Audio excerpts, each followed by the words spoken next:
dans les yeux, Michel Alpha Oumar Tahan Diallo. Bonsoir. Bonsoir, Vous monsieur. êtes président du parti ADR, Alliance pour la démocratie et le renouveau. C'est bien cela? Alliance démocratique pour le renouveau. Il y a une différence? Oui. Quelle est la différence entre Alliance démocratique pour le renouveau, Alliance pour la démocratie et le renouveau? Après tout, vous vous battez pour la démocratie, non? Bien entendu, mais il faut que nous-mêmes nous soyons démocratiques d'abord. Est-ce qu'on peut se battre pour la démocratie si on n'est pas démocrate nous-mêmes?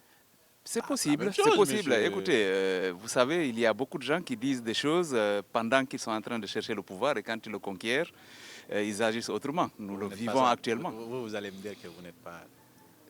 Pour l'instant, non. Pour l'instant, oui, parce que vous n'avez pas le pouvoir. Non, Mais attention, on sait que c'est la même chose. attendez. Avant qu'on arrive au pouvoir suprême, on a une parcelle du pouvoir. À partir du moment où on est à la tête d'un parti politique, Oui. on peut déjà démontrer ou montrer comment on se comportera à la fin, quand on arrivera au pouvoir. Seulement le problème, c'est que le pouvoir révèle la vraie nature d'un homme politique. Oui, mais vous savez, tout dépend du laboratoire d'où on sort. Partout. Non. L'expérience a montré souvent, surtout en Guinée. Non, attendez. Partout où on sort, malheureusement, dans notre difficile. pays, tout est fait pour qu'on devienne dictateur. C'est nous-mêmes qui poussons les gens à l'être. Et vous, mais on ne pourra pas être dictateur, vous? Je ne pense pas. Pour l'instant, ce qui est en train de se passer au sein de notre parti, c'est que chacun est en train de d'assumer ses responsabilités, de défendre ses convictions. Qu'est-ce que vous arrivez à créer chacun votre parti? Parce que je n'ai pas trop bien compris ça. Je suis en train de penser, par exemple, qu'il y a quelques années, vous étiez tous au NFD, oui, aux Nouvelles Forces Démocratiques. Oui, vous étiez les têtes pensantes, on vous admirait. La jeunesse prend le pouvoir dans la NFD. C'était Tahan, c'était Sidiri, c'était qui d'autre? Étienne Sopogui, et ainsi de suite. Mais vous avez quitté. Vous avez créé votre parti politique. Sidiri a créé son parti politique. Vous avez tous quitté le NFD, dirigé maintenant par Mokhtar Diallo. Je ne dis pas pourquoi vous avez quitté, vous avez vos raisons. Mais que vous ne vous mettez plus ensemble, par exemple, Siddig et vous, chacun se bat de son côté, alors que vous êtes tous des républicains, des démocrates, ainsi de suite. Il y a des structures dans lesquelles on se retrouve et on travaille ensemble en synergie. Oui. Vous prenez l'opposition républicaine, vous prenez le FNDC. Oui. Nous sommes, Siddig et moi, nous sommes partie prenante de ces différentes organisations-là. Donc finalement, c'est un problème de leadership. Chacun veut être président d'un parti politique. Non, je ne pense pas. En fait, moi, je suis devenu président de l'ADR, je ne dirais pas par hasard, mais j'étais tranquillement assis en train de travailler dans ma profession. J'étais instituteur. Hein? Voilà, je suis enseignant. Donc j'étais en train de développer mon institut lorsqu'il y a eu des cadres, certains qui avaient quitté NFD, d'autres qui ont quitté d'autres formations politiques, et des cadres qui ne s'étaient jamais engagés en politique. Lui, il a créé son parti avant vous. Lui, il ne vous a jamais appelé, c'est Digri? Bon, écoutez, je pense que... Si vous ne répondez pas à cette question, je ne vais pas vous lâcher. On peut faire 27 minutes là-dessus, mais vous allez me répondre. Mais vous savez que je n'ai pas l'habitude de fuir les questions. Mais justement, parce que c'est là où vous avez envie. Donc je réponds toujours vous êtes en train de fuir cette question-là. Non. Ce que je suis en train de dire, c'est qu'à un moment donné, j'avais décidé d'arrêter. Il a créé UMP pendant que j'étais au niveau de NFD encore. Hein. Oui, j'étais encore à NFD, puisque c'est en 2014 simplement que j'ai quitté NFD, alors que lui, son parti, il a obtenu l'agrément bien avant. Ce que je suis en train de vous dire, c'est qu'à un moment donné, j'avais décidé d'arrêter toute activité politique, de prendre le recul et de réfléchir sur mon avenir dans ce domaine-là. Donc, j'étais en train de m'occuper de ma profession. Je suis enseignant de carrière. Donc, je m'ai interpellé. Quand il y a eu certains cadres qui ont décidé qu'on pouvait capitaliser sur l'expérience que j'avais acquise, puisque j'avais passé auparavant 8 ans au niveau d'un parti politique. Donc c'est ainsi que nous avons commencé à travailler sur le projet ADR. Vous savez, moi je connais beaucoup de personnes qui me disent « Bon, écoute, j'étais tranquillement à la maison où on est venu me chercher pour dire « Il faut être président de ce parti politique ». C'est le cas par exemple de Kabele RGD, je pense. Il a dit la même chose. C'est le cas de je ne sais qui encore. Tous disent la même chose. Écoutez, le parti existait déjà. Mais voilà ce que non, ils disent exactement ce que vous êtes en train de dire. Non, nous, nos partis n'existaient pas. Le parti n'existait pas. Nous avons travaillé là la différence. Ensemble mais sur le projet. toujours qu'on est venu vous chercher. Oui, bien entendu. Ben, vous étiez là tranquillement, comme vous étiez le sauveur annoncé. Non, on est pas venu du vous tout, chercher. pas du tout. Ouais, écoute, Alpha Oumar, tu sais que tu es bien. Non, c'est pas tu es comme un ça que ça s'est intellectuel. passé. Il faut que tu viennes, on va créer un parti politique. J'aimerais bien vous voir ensemble, par exemple, avec Siddigui, puisque vous avez commencé. Mais on est régulièrement ensemble. Oui, mais vous n'êtes pas dans le même parti. Chacun, vous êtes donc des adversaires politiques. Tout à fait. Mais tout ça, ça ne fait qu'enrichir le débat. Ça n'enrichit rien, ça vous divise plutôt. Non, ça ne nous divise ça vous pas. divise. Vous allez voir, il va y avoir un moment Oui. où tout cela va se Vous allez reconstituer. Non, même si on ne fusionne pas, si comme on ne le RPG a essayé de le faire. non, non, non, Vous même allez tous fusionner dans le UFDG. non, pas du tout, pas du tout. Sinon, Non, je vous taquinais. pourquoi avoir créé les partis? Non, mais bien Nous sûr, pour allons avoir un poids, travailler. M. Alfoma. Attendez. Pour avoir un poids. Attendez. Vous êtes président de parti, vous ne pouvez plus aller partir être militant de première, enfin, le premier militant. Mais Bon, avant, je ne sais pas comment on appelle ça. Avant que je ne sois président de l'ADR, je n'étais pas aussi un militant ordinaire, puisque Oui, de toute façon, j'étais vice-président. Merci, ailleurs. président ordinaire, mais du moment où vous êtes Attendez. président d'un parti, on vous traite de cette manière-là. Voyez-vous, si on dit convoquer les partis politiques, on vous invite, vous, en tant que président. Aujourd'hui, vous ne parlez plus avec le vice-président, vous pouvez ne plus parler avec un vice-président d'un parti politique. Et ça serait normal, parce que vous êtes président de parti. Oui, mais vous savez, ça ne fonctionne pas comme ça. Et il y a des joutes électorales qui arrivent. Oui. Et au cours de ces élections-là, on sera obligé de nous mettre en synergie. Puisque de toutes les façons, nous sommes en train de nous battre tous pour la justice, pour le respect des lois de notre pays, pour le respect de la Constitution. Il va sans dire qu'il arrivera un moment où on sera obligé de nous mettre ensemble pour aller aux élections. Tant que la mouvance présidentielle, enfin, tant qu'on ne dira pas que le professeur Alpha Condé a fait encore des ouvertures, hein, il veut gouverner avec tout le monde. Tant qu'on ne vous appellera pas de cette manière-là, peut-être certains vous mettrez ensemble, sinon d'autres viendront au sein de la mouvance présidentielle. Écoutez, je ne préjuge de rien, mais pour ce qui nous concerne, on s'est inscrit. Politique, on dit jamais, jamais. Non, je suis entièrement d'accord avec vous. Les choses bougent. On est dans un truc dynamique, mais en ce qui nous concerne, nous sommes en train de travailler sur un projet que nous estimons un projet vraiment porteur et très intéressant pour le peuple de Guinée. Nous ne pouvons pas le jeter comme ça pour aller dans la soupe. D'accord. Il n'y a pas de problème, M. Alpha Ouattara. Je vais vous interpeller sur les vrais sujets maintenant. Les vrais sujets. Alors, il y a eu le FNDC, il y a eu les brassards rouges, il y a eu les îlets rouges, il y a eu les dégagistes, il y a eu quoi d'autre? Récemment, à Moulanfé, à ce mouvement contre un troisième mandat. Ce sont des mouvements de trop? L'anarchie au niveau de l'opposition à un troisième mandat? Non, pas du tout. C'est plutôt la diversité. À un moment donné, Amoulanfé n'était qu'un slogan. C'était le slogan du FNDC. Amoulanfé, Gassata, Teben, tout ça, ce sont les slogans du FNDC. Donc si certaines personnes s'associent pour prendre un de nos slogans, pour faire d'un de nos slogans le nom de leur mouvement, nous ne pourrons qu'être heureux, puisque ça enrichit le milieu, ou en tout cas le groupe de personnes qui s'opposent au troisième mandat et à la modification de la Constitution. Et surtout, ça peut aussi créer des divergences. Non, je ne pense pas. Si. Pour le moment, il n'y a pas eu de divergence. Il y a eu plutôt de diversité. Non, au-delà de la diversité, il peut y avoir des divergences. Ça pourrait arriver, mais... J'ai entendu certaines qui reprochaient, par exemple, à Moulanfé, c'est des gars, ils n'ont pas voulu être avec nous, donc ils pensent qu'ils ont leur façon de faire, ils ont créé. Nous disons, nous les soutenons. Il y en a qui sont vers à Moulanfé, qui nous disent, bon, les gars des brassards rouges, eux, ils disent qu'ils ne reconnaissent pas, les députés qui sont de l'autre côté. Enfin, il y a de la divergence dans la démarche, dans la façon de faire. Et c'est ce qui fragilise ceux qui sont opposés au troisième mandat, n'est-ce pas? C'est possible que cela arrive, mais à mon avis, pour l'instant, nous faisons face à une diversité. Et cette diversité montre que la richesse et jusqu'à preuve du contraire, pour le moment, ça nous aide, puisque quand des feux sont allumés un peu partout, je pense bien que ça va créer des difficultés au niveau du gouvernement et au niveau de ceux qui sont promoteurs, au niveau des promoteurs.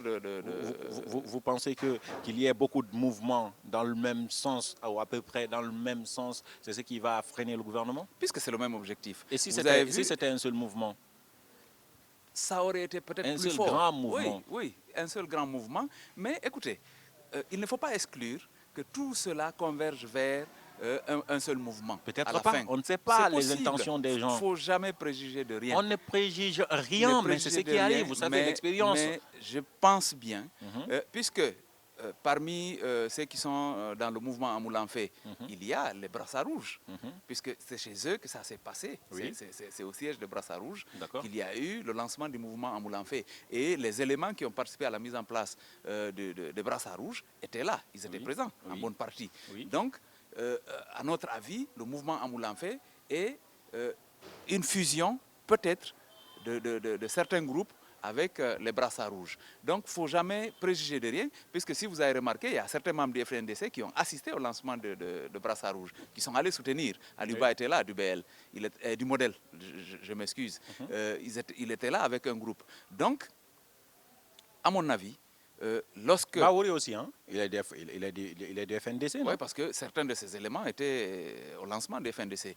Donc, pour l'instant, il faut considérer que c'est juste une diversité qui est en train de se manifester, mais que cela ne va pas entraîner une divergence ou des cassures dans l'élan que nous avons entrepris. Le FNDC, ça fonctionne? Bien entendu. Très bien. Oui. Pourquoi on a l'impression que vous faites beaucoup plus de bruit? On ne fait pas que de bruit. Si. Vous avez vu les mouvements qui sont passés à l'intérieur du pays. Où ça? Zélékoré? Zélékoré. C'est le FNDC qui... Vous ne pouvez pas vous contenter de cela. Non, on ne se contente pas de cela. On est en train de travailler. Oui, vous verrez au moment venu, nous avons décidé de commencer. Parce qu'on a l'impression, comme je l'ai dit tantôt, que vous faites beaucoup plus de bruit que vous ne posez d'actes. On vous le reproche, M. Taran, au FNDC. Vous savez, le peuple guinéen a envie de changement. Donc cette envie-là fait qu'on met la pression sur tous ceux-là qui se battent pour justement amener ce changement-là. Vous pensez qu'on vous met la pression? Non, bien entendu. On vous met de la pression. Le peuple a tellement envie de changement. Vous pensez qu'on vous met de la pression? On pense que on met la pression au FNDC, c'est ça? Bien entendu, comme pensant que comme si c'était le sauveur annoncé. C'est mon expression. C'est mon expression favorite aujourd'hui. Mais c'est celui-là qui est en train de se battre pour le respect de la Constitution. Et c'est ce qui peut sauver la République. Et comme on voit au FNDC un mouvement, ou en tout cas un front qui peut barrer la route à ceux qui sont en train de vouloir détruire notre République, c'est pour cette raison qu'on pense que nous faisons beaucoup plus de bruit que d'actes. Mais nous sommes en train de déposer des actes. Si vous avez remarqué, au niveau de la presse internationale, il y a eu un changement par rapport à l'opinion sur la Guinée. Ce qui s'est passé à Zélékoré a été relayé par tous les grands médias français et même au niveau de l'Occident. Ça montre qu'il y a un changement au niveau de l'opinion à l'international. Alors qu'à un moment donné, on ne parlait pas des événements qui s'est passé ici. La stratégie adoptée par le FNDC est la confrontation. Je n'ai pas compris. La stratégie au niveau du FNDC, généralement, c'est de la confrontation. Non, pas du tout. Ce n'est pas nous qui avons appelé aux confrontations. Parce que, non, au fait, c'est ce que vous êtes en train de... C'est ça, la stratégie du FNDC, au fait. Non, pas du tout. C'est coup pour coup.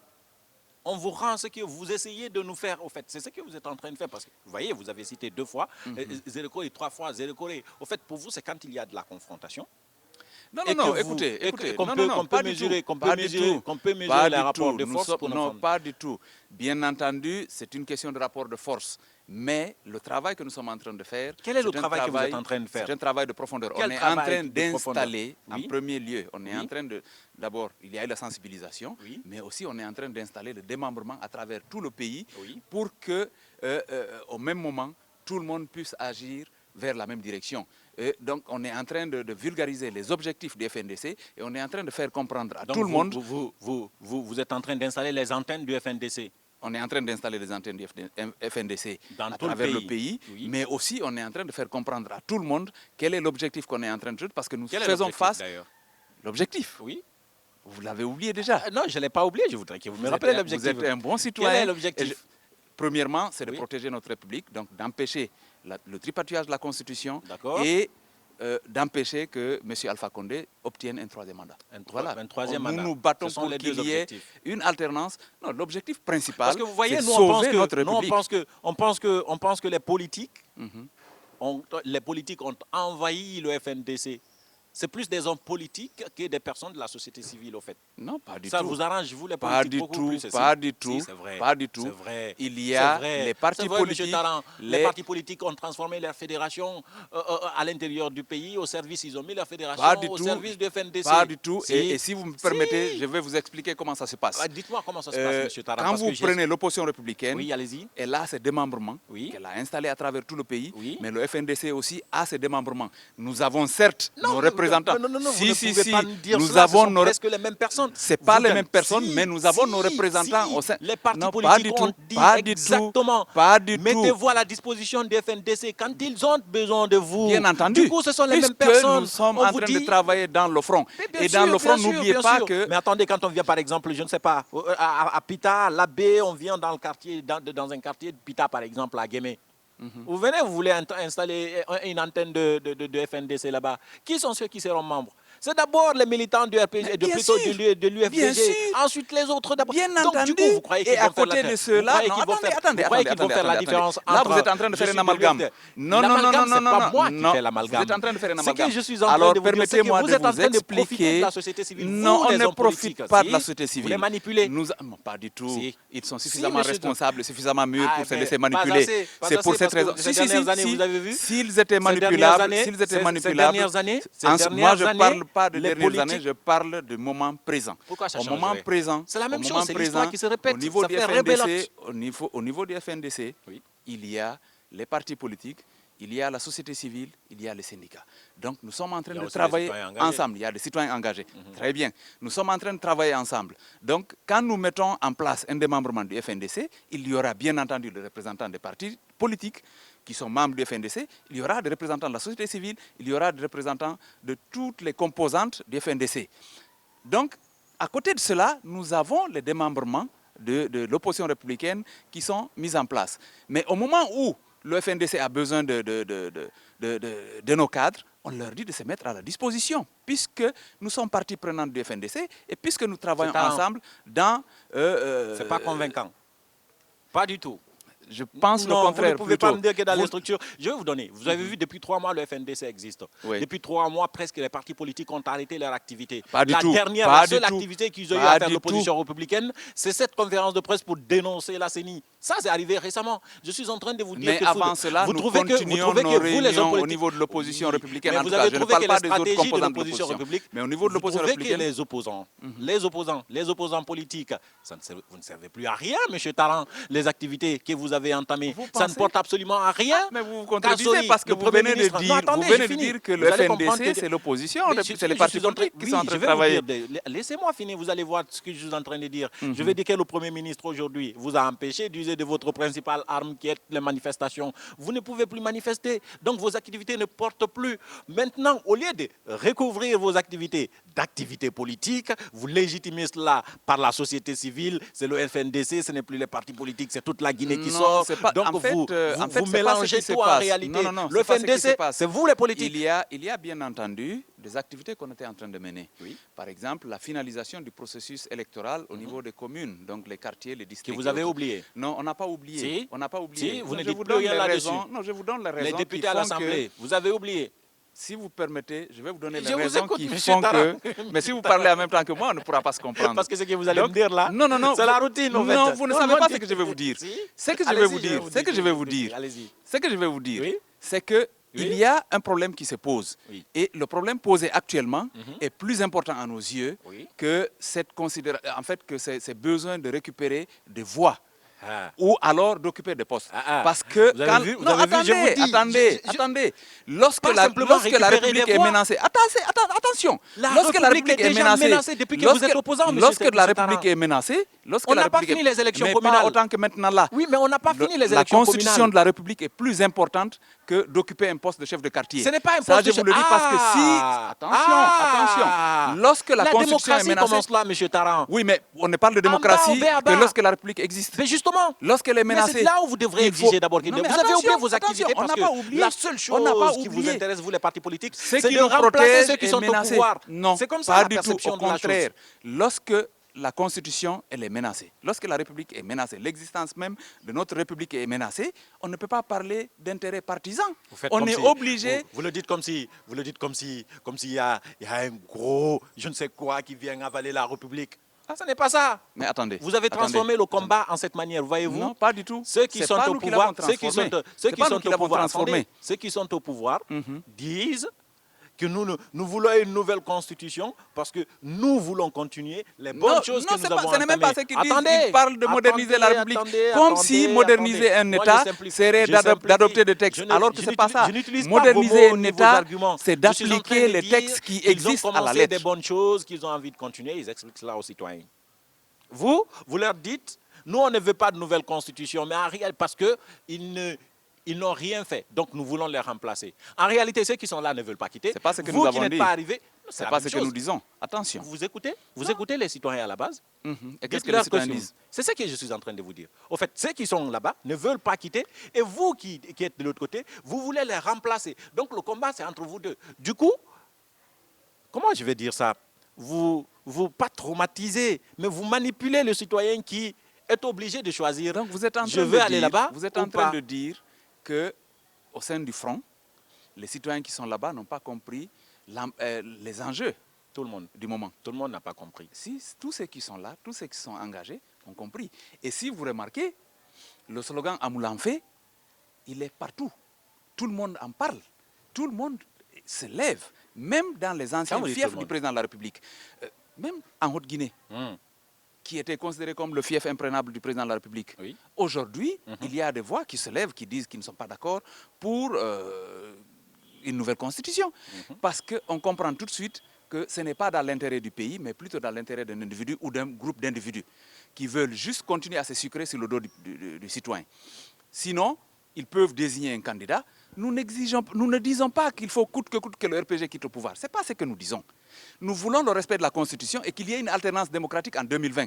Même si c'est un membre du RPG qui est élu, moi je n'ai aucun souci par rapport à ça. Donc il faut bien que vous compreniez. Votre idée, je comprends très bien, mais je ne suis pas d'accord, M. Tahan. Je ne suis pas d'accord avec ça. Je suis en train de dire effectivement que même si on changeait de constitution, ce n'est pas un problème. Non, attention. Même si on changeait de constitution, ce n'est pas un problème. Les conditions ne sont pas réunies pour changer une constitution. Quelles sont les conditions pour changer une constitution? D'abord qu'il y ait un coup d'État. Oui. Qu'il y ait eu quelque chose qui se passe qui a empêché la continuité de l'État, ou qu'il y ait des calamités. On ne fait pas face à tout cela.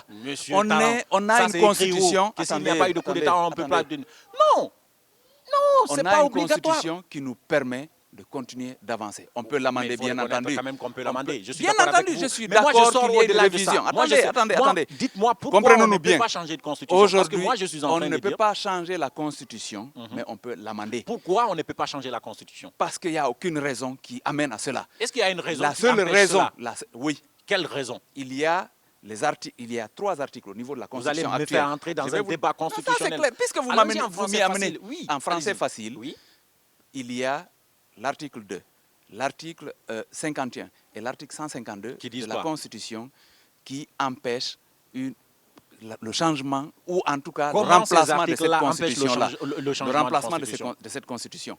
La constitution que nous avons, elle nous a permis de sortir de la crise de 2010. On est allé aux élections. Si nous voulons avancer et moderniser notre État, avancer comme les autres pays, ne pas rester dans... revenons sur votre argument. Vous avez dit qu'il y a 3 articles dans la Constitution qui empêchent un changement de Constitution. Dites-moi comment ces 3 articles-là empêchent le changement de Constitution. Ce serait un débat assez long. Non, ce serait un débat assez long. Non, pas très long, en français facile, vous pouvez me dire comment. Parce que si c'était expressément écrit que le président, aucun président... Parce que ce que vous êtes en train de faire... Ce qui est écrit dans la Constitution. Non, je vous dis alors ce qui est écrit dans la Constitution. Attendez. Si c'est cela, ça veut dire qu'aucun président n'a le droit de changer la Constitution guinéenne. C'est pas expressement écrit. Une constitution, c'est comme le fichier électoral. Oui. C'est dynamique, mais on ne peut pas se lever un beau matin et dire que ce qui est là... On ne se lève pas un beau matin. Mais c'est ce qu'ils sont en train de faire. faire. Non, c'est ce que vous pensez, vous. Non, mais c'est ce que vous pensez, vous. Parce que vous voyez... On est à la fin du second mandat du président de la République. Oui, c'est vous qui... Et si Alpha Condé vous étonnait pour dire, par exemple, qu'il n'est pas candidat, il ne sera pas candidat. Non, mais il ne sera pas... C'est pas ça l'étonnement. C'est pas là-bas l'étonnement. La surprise serait qu'il nous dise qu'il sera candidat. Parce que la Constitution... Oui, la Constitution lui dit... Alors, du moment où Alpha Condé... qu'il n'a pas le droit d'être candidat. D'accord, il n'en aura pas. Supposons qu'il n'en aura pas. Mais ce changement-là, le changement qu'il prône... Il n'y a pas de surprise. Pourquoi il ne parle pas d'amendement de la Constitution en ne touchant pas les 5 éléments intangibles qui sont inscrits dans notre Constitution? Et ces 5 éléments-là, c'est la laïcité, c'est la forme républicaine de l'État, c'est le nombre et la durée des mandats. Dans la nouvelle Constitution, hein? Mais si ça peut exister là-bas, pourquoi toucher alors? Puisqu'on l'a déjà. Parce qu'il faut refaire une nouvelle constitution, c'est ça le fait. Du moment où il y a beaucoup d'articles qui Du moment que tu as un plat qui te convienne, pourquoi tu vas dire je vais verser ce plat-là et aller préparer un autre? Parce que j'ai envie de préparer. Si tu as envie de préparer, prépare, mais laisse-nous notre plat puisque nous, on n'en a pas envie. Non, mais justement, c'est ce que je suis en train de dire. Du moment où les autres, ou plutôt j'ai la cuisinière à ma disposition, alors croyez-moi que je vais préparer notre plat. C'est ça la dictature. Ah non. C'est ça la dictature. C'est pas que tu as la dictature, c'est lorsqu'il y a une loi, par exemple, qui me dit que je ne peux pas faire la cuisine. Mais lorsque la loi me laisse le choix de faire une nouvelle cuisine ou pas, il n'y a pas de dictature. Mais dans ces conditions, tu ne verses pas le plat existant. Je ne verse absolument rien du tout. Je remplace le plat. Non, tu ne le remplaces pas. Tu ne le remplaces pas. Je remplace le plat. La Constitution, ce que je suis en train de dire, c'est que peut-être le combat ne se trouve pas. Tout ce qu'on peut faire, c'est l'amender. Le combat ne se trouve peut-être pas au niveau du changement de Constitution. Peut-être que le combat se trouve au niveau d'une candidature ou non d'Alpha Condé. Si Alpha Condé disait aujourd'hui qu'il ne sera pas candidat, pourquoi empêcheriez-vous la révision de la Constitution? Écoutez, il ne parle pas de révision de la Constitution. De changement de Constitution. Voilà. On est d'accord que la Constitution, elle est dynamique. Vous prenez les États-Unis, la plus grande démocratie du monde. La Constitution qu'ils ont, c'est celle-là qui a fondé les États-Unis. Jusqu'à présent, elle n'est pas changée, mais elle est amendée régulièrement. Donc, ce qu'on peut faire, dans notre cas, c'est d'amender la Constitution, bien entendu, pour ce qui est de certains éléments. Mais en quoi un changement de Constitution vous dérange, monsieur? C'est ça la question. Il n'y a aucune raison. En quoi ça vous dérange? Ça dérange, oui, parce que ça constituera un précédent. Oui. Donc tout homme qui viendra... non, la Guinée a déjà connu 3 constitutions, c'est la 4e. Attention. Mais dans quelles conditions ces 3 constitutions ont été faites? La 2e, par exemple. La 2e n'a pas entraîné le changement de république. Si? Non. Ah! Si. Non, en 1982, pas du tout. C'est là où la Guinée a même changé de nom. C'est là où on devrait parler d'une nouvelle république. Non, ça s'est passé en 78. Ah non. La République populaire révolutionnaire de Guinée, c'est en 78. En 82, la nouvelle constitution, non.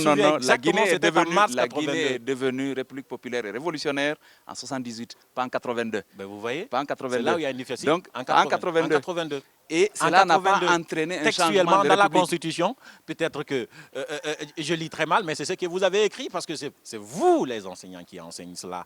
La première constitution de la Guinée, c'est le 10 novembre 1958. Oui. La 2e constitution, c'est le 14 mars 1982. C'est là où la Guinée a changé de nom. Non. Parce que, bien avant. Vous savez pourquoi? C'est bien avant. Est-ce que vous savez pourquoi? Parce que tout simplement, les pratiques politiques n'étaient plus en conformité avec la Constitution en vigueur. On a changé de Constitution. Ils n'ont fait qu'adapter la Constitution aux pratiques qu'ils faisaient. Mais attendez, vous voulez nous ramener en 82? Non, je ne vous ramène pas en 82, c'est parce que vous avez parlé de précédents. Je suis en train de vous dire que ça a déjà existé. Vous avez parlé de précédents. Je dis bien, en acceptant une nouvelle Constitution, on accepte que chaque chef d'État qui arrivera à terme de ses mandats, prescrits par la Constitution, sera en mesure de changer la Constitution et aller vers une nouvelle république. Donc il faut éviter ces précédents-là. Et actuellement, parler de changement de constitution, c'est perdre son temps. On a d'autres préoccupations plus sérieuses. Si on veut moderniser notre république, appliquons la constitution actuelle telle qu'elle est. Donc, mettons en place la haute cour de justice qui nous permettra de lutter plus efficacement contre la corruption et la gabegie financière. Voilà ce qui se passe dans notre pays. Nous, à notre avis, pour moderniser notre pays, on a besoin juste d'appliquer la Constitution telle qu'elle est, lutter efficacement contre la corruption, relancer l'économie nationale, aider à réduire le coût du panier de la ménagère. Voilà ce qu'il nous faut. Voilà ce qu'il nous faut. Donc, nous engager dans un débat de changement de Constitution, c'est nous engager dans un débat inutile qui va accaparer les forces du pays. Et au lieu qu'on travaille pour le développement, on va passer tout notre temps à débattre. Et d'ailleurs, ça va entraîner la violence. Vous avez vu ce qui s'est passé à Zérékoré. Vous avez vu ce qui se passe aujourd'hui, ce qui s'est passé à Imbaya avant-hier. On est devenu un État, on est dans une situation d'exception. Parce que la Constitution, elle est pratiquement suspendue. On rentre dans les domiciles privés pour empêcher que les gens se retrouvent et qu'ils se réunissent, même quand ça ne porte pas atteinte à la sûreté de l'État. Parce que ce qui s'est passé à Imbaya la dernière fois, c'est dans un espace privé que les forces de l'ordre sont entrées et ont lancé des gaz lacrymogènes, ils ont brutalisé les gens, ils se sont mis à arrêter les gens. C'est ça le problème du pays. On n'a pas besoin d'une nouvelle constitution. La seule chose dont on a besoin, c'est d'accepter que cette constitution actuelle-là soit appliquée à la lettre et que les citoyens jouissent de leurs droits. Voilà. ce dont on a besoin. Et c'est ce qui peut moderniser notre État. Il est le président du parti ADR. C'est la fin de cette émission, malheureusement, je dois arrêter là. Mais vous avez encore 30 secondes pour regarder la caméra derrière moi. Peut-être qu'il y a une question qu'on n'a pas suffisamment évoquée ou une question qu'on n'a pas du tout évoquée. C'est le moment de la carte blanche. C'est de dire au peuple de Guinée qu'il est un peuple souverain, de s'inspirer de ce qui se passe dans les autres pays, tels que ce qui s'est passé au Soudan, ce qui s'est passé en Algérie, ce qui s'était passé au Burkina Faso et ce qui se passe actuellement à Hong Kong, en République populaire de Chine. Vous avez vu, le peuple a décidé de jouir de ses droits et ils sont allés affronter ceux qui veulent leur priver de leurs droits. Ce gouvernement que nous avons actuellement a sapé les fondements de notre République, a suspendu la Constitution. Il faudrait nécessairement que tous les citoyens, quelle que soit son appartenance, se lèvent pour dire non, on n'est pas d'accord, à moule en fait, ça ne marche pas. Il faut nécessairement que la Constitution s'applique à la lettre pour qu'on puisse jouir de nos droits et vivre heureux dans notre pays et qu'on soit surtout fiers d'être guinéens et de vivre dans notre pays. Là, il faut nécessairement que le président de la République arrête ce qu'il est en train de faire. Il faut qu'il revienne sur le droit chemin, qu'il se rappelle du serment qu'il a prêté. Sinon, ce serait un parjure. Mohamed Ali Ouba et Sékou Traoré étaient derrière les caméras et Alassane Diallo a assuré le montage. Notre invité du jour, M. Alpha Oumar Diallo, président de l'Alliance des démocrates pour le renouveau. Merci d'avoir répondu à nos questions. C'est moi qui vous remercie. On se retrouve dans un autre numéro. Au revoir.